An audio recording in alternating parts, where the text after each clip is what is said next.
건물이나 다리를 만들 때는 당연히 안전을 제일 먼저 생각하겠죠. 근데 역사를 보면 엄청난 돈과 시간을 들여서 만들었는데 완공하자마자 황당한 이유로 실패한 건축물들이 있어요. 오늘은 세계에서 가장 황당하게 실패한 건축물들을 알아볼 건데요. 이걸 들으면 설계가 얼마나 중요한지 느끼실 거예요. 그럼 시작해볼까요? 첫 번째는 타코마 네로우스 다리예요. 개통한 지 4개월 만에 바람에 흔들리다가 무너진 다리예요. 1940년 7월 미국 워싱턴주의 타코마 네로우스 다리가 개통됐어요. 길이 약 1.6km의 현수교였어요.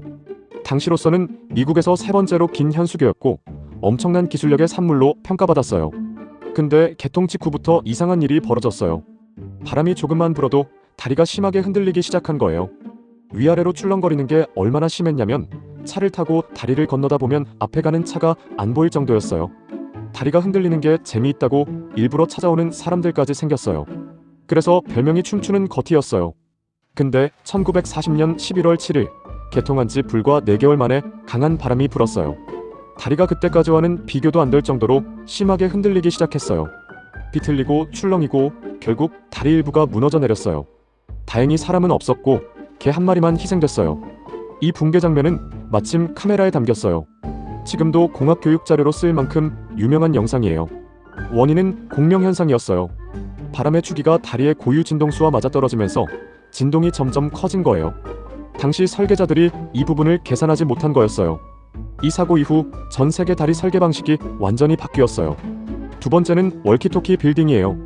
건물 모양 때문에 햇빛이 한 곳에 집중돼서 주차된 차가 녹아버린 빌딩이에요.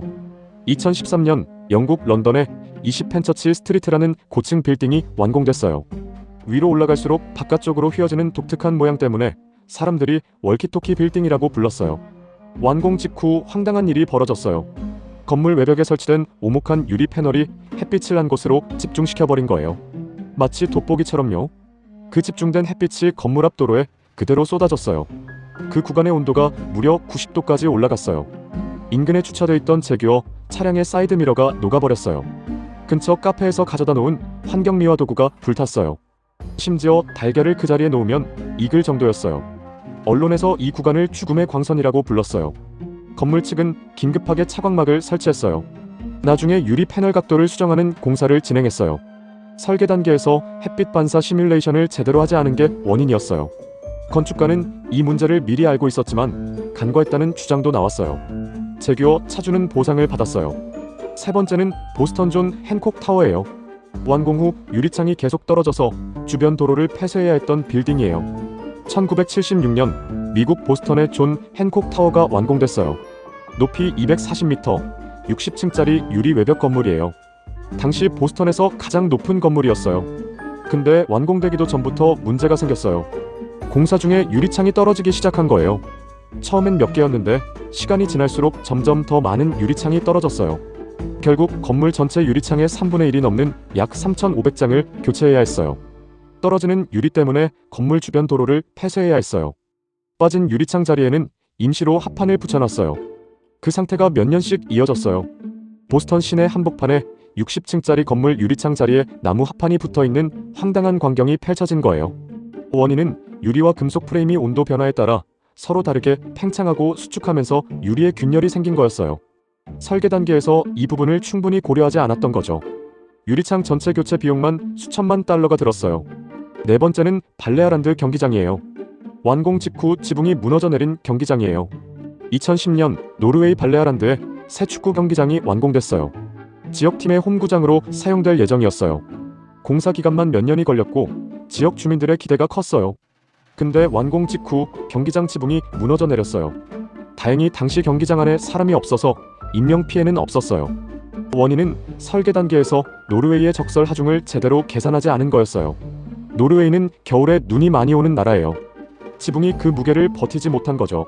완공하자마자 무너진 경기장을 다시 짓는데 또 몇 년이 걸렸어요. 다섯 번째는 시어스 타워 유리 발코니예요. 103층 유리 바닥 발코니가 방문객 발밑에서 금이 가기 시작한 곳이에요. 미국 시카고에 있는 윌리스 타워, 예전 이름 시어스 타워는 높이 442m의 초고층 빌딩이에요. 2009년 이 건물 103층에 유리 바닥으로 된 발코니가 설치됐어요. 이름은 더 레지예요. 바닥이 완전히 투명한 유리로 돼 있어서 발밑으로 442m 아래 도시가 그대로 내려다보이는 구조예요. 엄청난 인기를 끌었어요. 근데 2014년 방문객이 더 레지 위에 서 있는데 발밑에서 갑자기 유리에 금이 가기 시작했어요. 방문객들이 공포에 질렸어요. 사실 이 금은 유리 자체가 아니라 유리를 보호하는 외부 코팅층에 생긴 균열이었어요. 구조적으로는 안전하다고 발표했어요. 근데 그 장면을 목격한 사람들한테는 그게 중요하지 않았겠죠. 발밑 442m에서 유리에 금이 가는 걸 눈으로 보는 건 아무리 안전하다고 해도 공포 그 자체니까요. 이후에도 비슷한 일이 반복됐고 관리 문제라는 지적이 계속 나왔어요. 오늘 세계에서 가장 황당하게 실패한 건축물들을 알아봤는데요.